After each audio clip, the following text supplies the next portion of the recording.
Mes frères, mes sœurs bien-aimés, nous sommes le jeudi 19 août 2021 et le sous-thème que nous méditons en ce jour, c'est comment valoriser le temps d'action de la foi offensive. Comment valoriser le temps d'action de la foi offensive. Mes bien-aimés frères et sœurs, lorsque votre foi vise un objectif, une cible, un résultat à saisir, lorsque votre foi envisage de saisir quelque chose, vous agissez sans traîner. Vous avez compris, vous agissez sans traîner. Et le temps d'action de la foi offensive, c'est le temps que vous prenez pour vous exécuter, pour agir selon votre foi. Donc, vous avez un objectif à atteindre, vous avez un projet, vous voulez saisir un certain résultat, vous voulez obtenir quelque chose qui vous tient tellement à cœur et vous voulez saisir cette chose par la foi.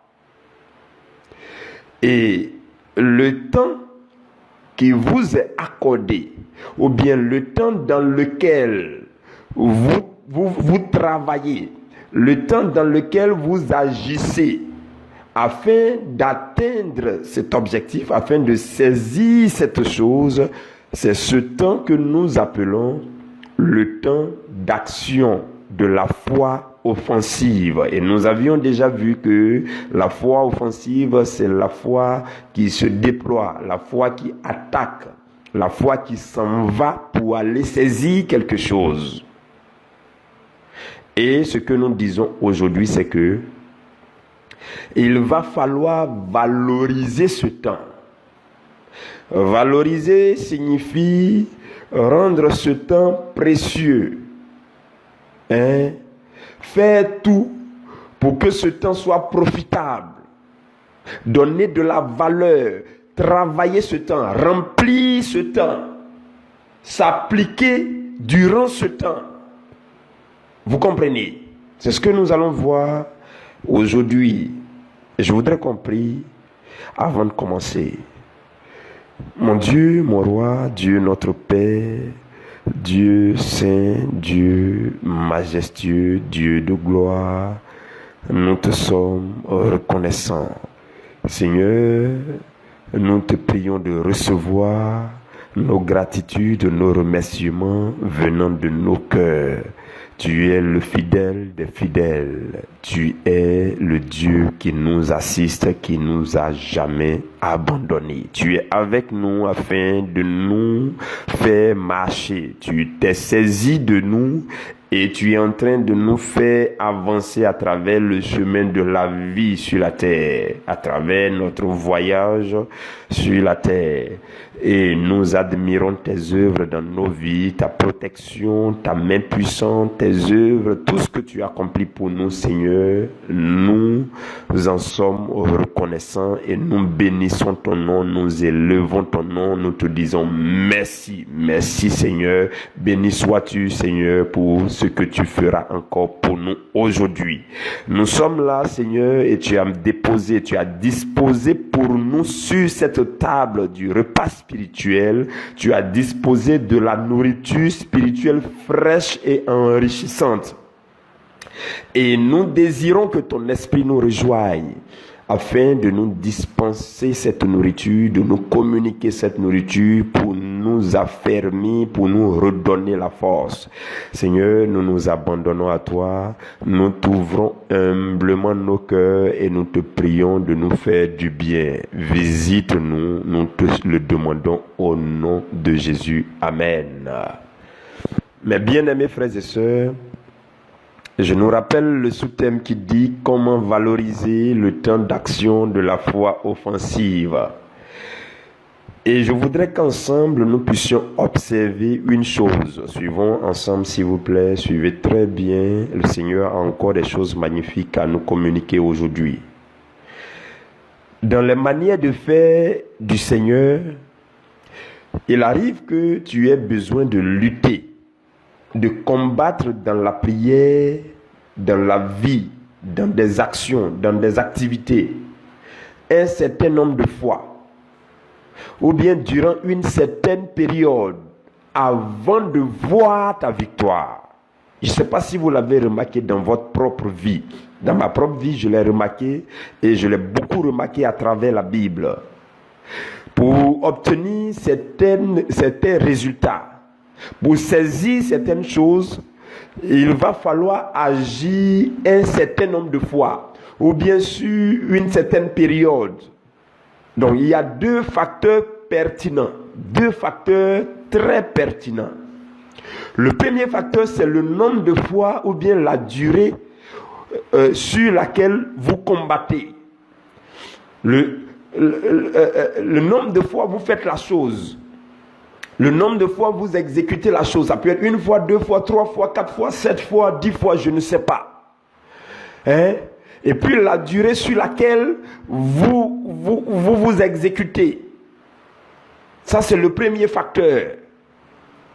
Le deuxième facteur, c'est la manière avec laquelle vous vous y appliquez. La manière avec laquelle vous impliquez. Vous agissez. Vous comprenez? Parce que vous pouvez avoir 3 jours pour manifester votre foi, pour déployer la foi offensive. Vous pouvez avoir 3 jours pour le faire. Mais si vous le faites d'une certaine manière, peut-être ça ne marchera pas au bout de ces 3 jours. Donc la manière de le faire aussi est déterminante. Vous comprenez? Lisons dans 1 Roi chapitre 18 pour voir cela. 1 Roi chapitre 18 versets 41 à 46. La Bible dit, et Élie dit à Akab, monte, mange et bois, car il se fait un bruit qui annonce la pluie. C'était cette histoire-là où 3 ans et demi, il n'y avait pas de pluie. Donc Élie devait prier pour que la pluie tombe. Et le verset 42 dit, Akab monta pour manger et pour boire, mais Élie monta au sommet du Carmel et, se penchant contre terre, il mit son visage entre ses genoux et dit à son serviteur, monte, regarde du côté de la mer. Le serviteur monta, il regarda et dit, il n'y a rien. Il a dit quoi? Il n'y a rien. Élie dit 7 fois, retourne. À la 7e fois, Élie dit, voici, à la 7e fois, il dit, voici un petit nuage qui s'élève de la mer et qui est comme la paume de la main d'un homme. Élie dit, monte et dit à Akab, attelle-toi et descends afin que la pluie ne t'arrête pas. En peu d'instants, le ciel s'obscurcit par les nuages, le vent s'établit et il y eut une forte pluie. Akab monta sur son char et partit pour Jizreel. Et la main de l'Éternel fut sur Élie qui se saignit les reins et courut devant Akab jusqu'à l'entrée de Jizreel. Nous allons nous arrêter là. Mes frères bien-aimés, dans le texte que nous venons de lire, vous allez voir que Élie ne s'est pas arrêté de prier avant la 7e fois. Non. Élie n'a pas prié 2 fois pour dire non, ça c'est bon, c'est suffisant. Non. Et il a prié jusqu'à cette fois avant de voir le résultat. Il a manifesté sa foi 7 fois. Le temps, il a manifesté sa foi. Il a déployé la foi offensive dans la prière en 7 temps. Et au bout du 7e temps, il a vu le résultat se pointer à l'horizon. Vous comprenez? Et il s'est appliqué à prier. La Bible dit il s'est penché contre terre et il a mis son visage entre ses genoux. Il s'est appliqué. La manière de le faire est déterminante. Donc, il a tout fait pour tenir compte de ces deux facteurs. Le nombre de fois où il devait exécuter avant de voir le résultat. Et puis la manière dont il s'est appliqué, la manière dont il a fait les choses. Vous comprenez? Et alors il a vu le résultat. Donc il a pu valoriser, il a pu donner de la valeur au temps qu'il avait pour agir. Le temps d'action pour manifester la foi offensive. Vous comprenez? Donc Élie ne s'est pas arrêté avant la 7e fois. Et tout comme Élie, quand vous lirez Luc chapitre 18, la Bible parle de la veuve. La veuve qui a importuné le juge inique. La Bible dit que chaque jour, chaque instant, cette veuve-là partait dit au juge, rends-moi justice de ma partie adverse. Elle le faisait chaque jour et elle s'appliquait à le faire. Elle n'a pas fait une fois pour s'arrêter. Elle n'a pas fait 2 fois pour relâcher. Elle n'a pas fait 3 fois pour baisser la main. Non, elle a continué à le faire et elle s'est appliquée à le faire et au bout du compte, elle a obtenu ce qu'elle demandait. Elle a valorisé le temps pour agir et manifester sa foi offensive. Elle a attaqué dans le temps.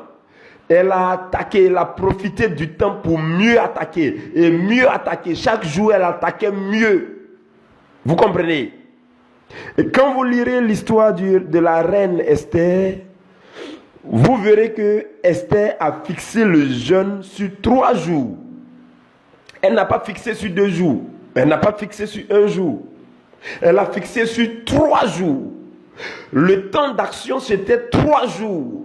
Et pendant ces 3 jours, il fallait démontrer la foi offensive. Pendant ces 3 jours, il fallait déployer, manifester la foi offensive. Et elle s'est appliquée d'une manière fervente à jeûner jour et nuit, sans manger, sans boire. Elle et le peuple d'Israël et ses servantes, ils ont jeûné, ils ont jeûné, ils ont jeûné. Elle et le peuple juif qui était assis en son temps. Donc ils se sont appliqués pour le faire. Et le temps qui leur a été fixé pour le faire, c'était 3 jours. Avant les 3 jours, ils n'ont pas vu le résultat. Ce n'est qu'après ces 3 jours qu'ils ont vu le résultat. Donc il va falloir que tu valorises, tu remplisses très bien le temps qui t'a été accordé. Il faut que tu déploies ta foi offensive durant ce temps, que tu t'y appliques durant ce temps, que tu fasses très bien durant ce temps, et alors tu verras le résultat. Voilà pourquoi on parle de temps d'action de la foi offensive. Durant ce temps, il faut agir. Ce que nous avons dit hier, c'est que le temps de réaction pour la foi défensive, il y a un certain temps dans lequel il faut réagir. Mais pour la foi offensive, il y a un certain temps dans lequel il faut agir. Il faut se bouger, il faut avancer. Vous comprenez? Le peuple d'Israël, à l'entrée de la terre promise, devant le mur de Jéricho, ils n'ont pas fait le tour de Jéricho pendant moins de 7 jours. Non. Il y a un certain nombre de fois vous devez faire certaines choses avant de voir le résultat. Ils n'ont pas fait pendant 2 jours et puis ils ont baissé les mains. Non. Pendant 7 jours. Et ils se sont appliqués à le faire selon que Dieu l'a ordonné. Tel que Dieu l'a ordonné, c'est ainsi qu'ils se sont appliqués à le faire. Ils ont fait ça très bien. Ils ont fait ça correctement selon que Dieu l'a donné. Dieu l'a montré. Ils n'ont pas fait ça d'une manière à la légère. Souvent, toi, tu prends 2 jours de jeûne, 3 jours de jeûne et puis, pendant les 3 jours là, tout ce que tu fais là, tu fais ça à main levée. Tu fais ça à main levée. Comment tu peux voir le résultat au bout de ces 3 jours? Vous comprenez? Donc il faut valoriser ce temps. Il faut remplir ce temps. Il faut s'appliquer pendant ce temps. Il faut faire les choses d'une manière consistante pendant ce temps. Et quand vous lirez l'histoire de l'apôtre Paul, la Bible dit, Paul n'a pas traîné pour sortir de Jérusalem. Quand il a fait le tout début de son ministère à Damas, et qu'il est revenu à Jérusalem, il avait quelques difficultés avec les croyants qui étaient sur place. Et il était en train de prier dans le temple, lorsque le Seigneur Jésus va lui parler dans une extase, pour lui dire, sors de Jérusalem, va-t'en, parce qu'ils ne vont pas recevoir ton témoignage maintenant. Et la Bible dit, Paul n'a pas traîné de sortir. Il s'est hâté de sortir. Dès lors que vous savez ce qu'il faut faire, vous le faites sans traîner. C'est ainsi qu'on dira que vous valorisez le temps d'action. Il est sorti sans traîner. Il est parti promptement. Le Seigneur lui a dit, hâte-toi et sors promptement de Jérusalem. Parce que les gens d'ici ne vont pas recevoir ton témoignage sur moi. Et il est sorti. Et si vous observez très bien la vie de l'apôtre Paul, dès que le Seigneur Jésus ordonnait, il le faisait. Dès qu'il le voyait, il le faisait. Dès qu'il avait l'illumination, il l'exécutait. Lorsqu'il est arrivé à Éphèse, dans Actes chapitre 19, il est arrivé à Éphèse et il a vu un groupe de disciples qui n'avaient pas encore reçu le Saint-Esprit. Il leur a demandé, avez-vous été baptisés du Saint-Esprit? Ils disent non, nous ne savons même pas qu'il y a un Saint-Esprit qui existe. Il dit bon, venez, et il leur a imposé les mains et puis ils ont reçu le baptême du Saint-Esprit. Qu'est-ce qui va se passer? Pendant 3 mois, pendant combien de temps? 3 mois, ce n'est pas moins de 3 mois. Pendant 3 mois, Paul a prêché dans la synagogue. Et au bout de 3 mois, les gens ont commencé à lui faire opposition. Maintenant, qu'est-ce qu'il va faire? Il va séparer les disciples, il va prendre un groupe, il va les mettre chez Tyrannus. Il y a un monsieur qu'on appelait Tyrannus, il avait une école. Donc il va les mettre là-bas et il va les enseigner chaque jour pendant 2 ans. Chaque jour, la Bible dit Paul les enseignait chaque jour pendant 2 ans. Dans cette famille priorité à l'évangile, quand on enseigne chaque jour depuis des années, cela n'est pas inspiré ailleurs, c'est inspiré aussi de la Bible. Paul a enseigné là-bas chaque jour pendant 2 ans. Et la Bible dit, au bout de ces 2 ans, les Juifs d'Asie, les Grecs, que ce soit Grecs, que ce soit Juifs, tous les gens qui étaient en Asie ont entendu, ils ont reçu la parole du Seigneur. Pour que la parole du Seigneur soit reçue, il a fallu que Paul s'applique pendant 2 ans. Il ne s'est pas appliqué pendant moins de 2 ans. Pendant 2 ans, il a valorisé le temps qui lui avait été donné pour agir afin de remplir son ministère, pour agir afin de proclamer l'évangile, pour agir afin que tous les gens d'Asie puissent recevoir la parole de Dieu. Et il a agi, il s'est appliqué. Chaque jour, il enseignait la parole de Jésus. Vous comprenez? Donc, lorsque un temps vous a été fixé pour agir afin d'obtenir un résultat, remplissez ce temps. Ne soyez pas paresseux durant ce temps. Non, ne traînez pas pendant ce temps. Non, ne vous donnez pas du repos pendant ce temps. Non, valorisez ce temps. Remplissez bien ce temps. Vous comprenez? Donc, c'est ce que nous devons faire. Et frères et sœurs, écoutez maintenant ce que j'ai à vous dire. Lorsque vous êtes dans un élan de réaliser un projet en Dieu, il va falloir évoluer avec foi et discernement. Suivez-moi très bien. Avec foi et discernement. Tout commence par associer Dieu dans vos projets. Tout doit commencer par associer Dieu dans vos projets, dans vos combats, dans vos conquêtes, dans la poursuite de tous vos objectifs. Il faut associer Dieu. Vous comprenez? Et par la suite, vous vous connectez régulièrement à Dieu pour recevoir la lumière divine au sujet de chaque étape de votre projet. À chaque étape, vous vous connectez à Dieu. Seigneur, donne-moi, éclaire-moi sur la prochaine étape. Et Dieu vous envoie la lumière divine sur ce qui doit être fait. Vous comprenez?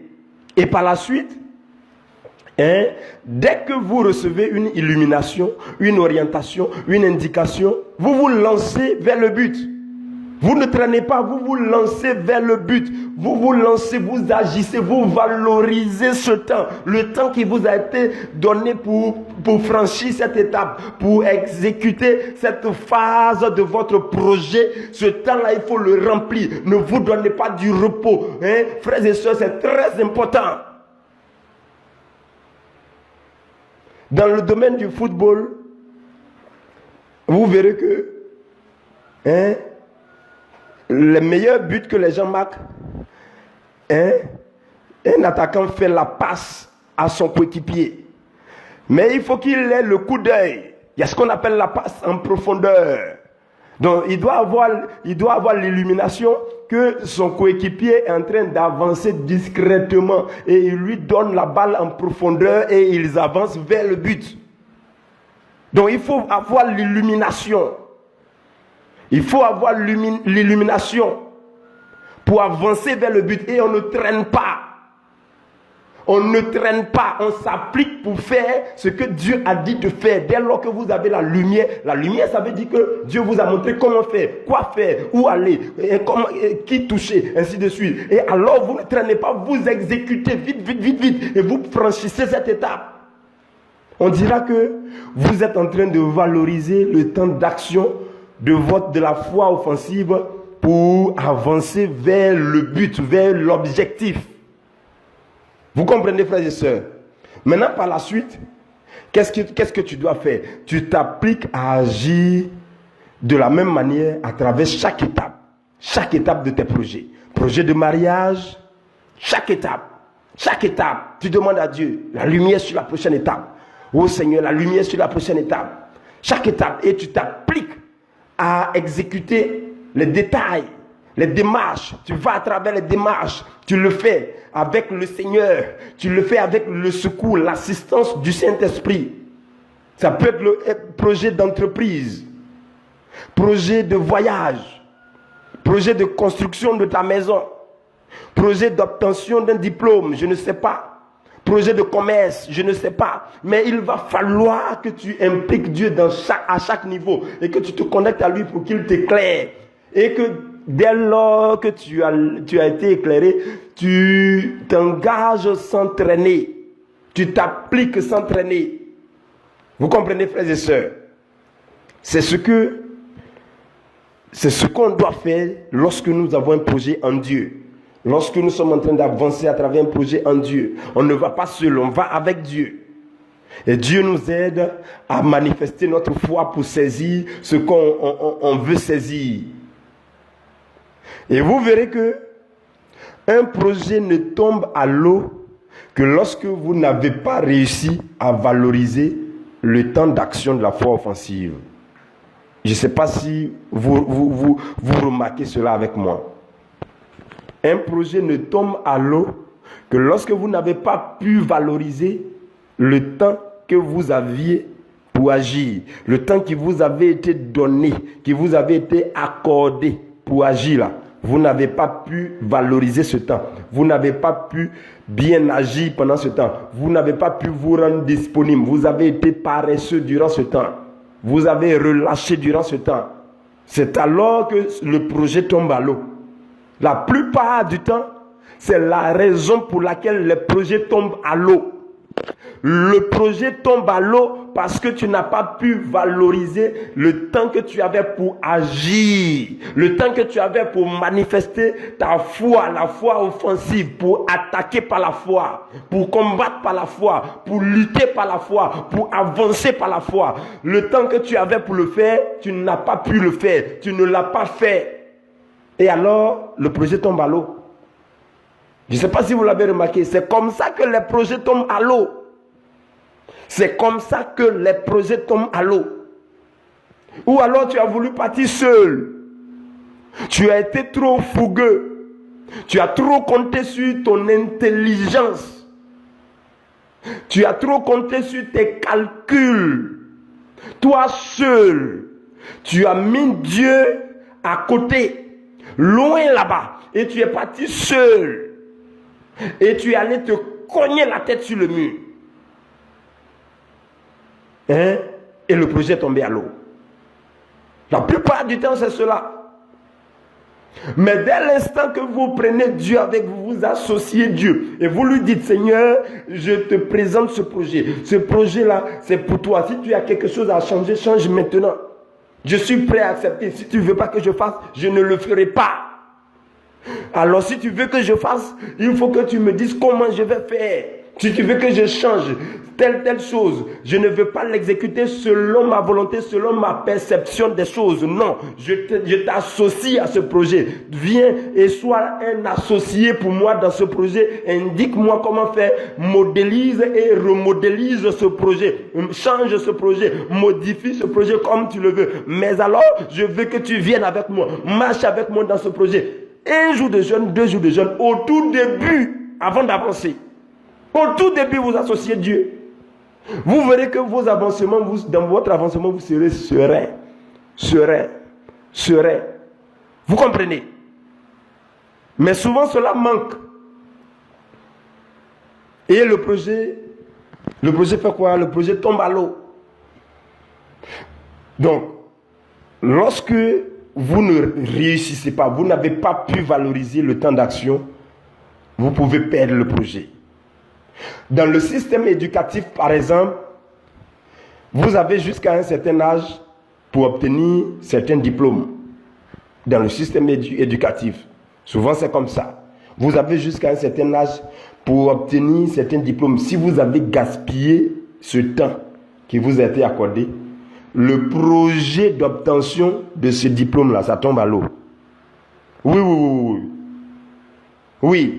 Parce que ce n'est pas à 45 ans que tu vas te présenter au baccalauréat. Ils vont te chasser. Ils vont se demander, monsieur, vous êtes un surveillant, ou bien c'est vous vous êtes un enseignant, ou bien c'est vous l'inspecteur. Ils vont te chasser parce que ce projet-là, le temps qui t'avait été donné pour que tu puisses avoir le baccalauréat, ce temps-là est passé. Voilà pourquoi, dans certains systèmes éducatifs, au bout de 2-3 fois, on te renvoie. Mon frère, tu n'as plus ta place ici. Tu es devenu trop vieux. Tu as gaspillé le temps. Tu n'as pas pu agir dans le temps. Va ailleurs. Va faire autre chose. On te chasse. On dit non, on te renvoie de l'école parce que si on te garde, tu vas être le mauvais exemple. Les jeunes vont arriver, ils voient, il y a quelqu'un qui a fait 5 ans qui est là. Donc nous aussi, on peut faire 5 ans. Non, on ne peut plus te voir ici. Va là où tu peux partir, le diplôme là, le projet là tombe à l'eau parce qu'on t'a donné suffisamment de temps que tu n'as pas pu réaliser. Vous comprenez? Pour évoluer dans certains métiers, pour évoluer, il y a un certain âge. Il y a un certain temps qu'on vous donne pour que vous puissiez valoriser ce temps. Ce n'est pas à 30 ans que tu vas te présenter dans un centre de football, dans une académie, pour dire non, toi tu vas devenir footballeur. À 30 ans, c'est fini. C'est fini. C'est fini. C'est fini. Si à 30 ans, tu vas dans une école de médecine, tu dis non, je veux commencer la première année, on te dit non, c'est pas ta place ici. Tu avais du temps pour faire tout cela, mais ce temps a été gaspillé. Donc, en chaque chose, il y a du temps. Il y a du temps. Et nous devons, frères et sœurs, voilà pourquoi Dieu, notre Dieu, il est tellement bon. Il est riche en miséricorde, lent à la colère, il est bon. Et c'est lui qui nous dit, il dit, rachetez le temps. Je vais terminer par là. Dieu dit, rachetez le temps. C'est comme s'il disait, agissez plus rapidement et plus efficacement dans le temps. Et cela signifie qu'on peut mener des actions doubles, des actions triples pour gagner du temps, pour avancer plus vite dans un projet. On peut sacrifier un temps de sommeil pour avancer sur un projet qui traîne depuis longtemps. Racheter le temps. Agissez plus vite dans le temps. Manifestez votre foi pendant qu'il est encore temps, afin de saisir ce que vous avez demandé, afin d'aller jusqu'au bout de votre projet. Alors on dira que vous êtes en train de manifester la foi offensive dans le temps. Que Dieu vous bénisse. On se donne rendez-vous pour demain à la première heure.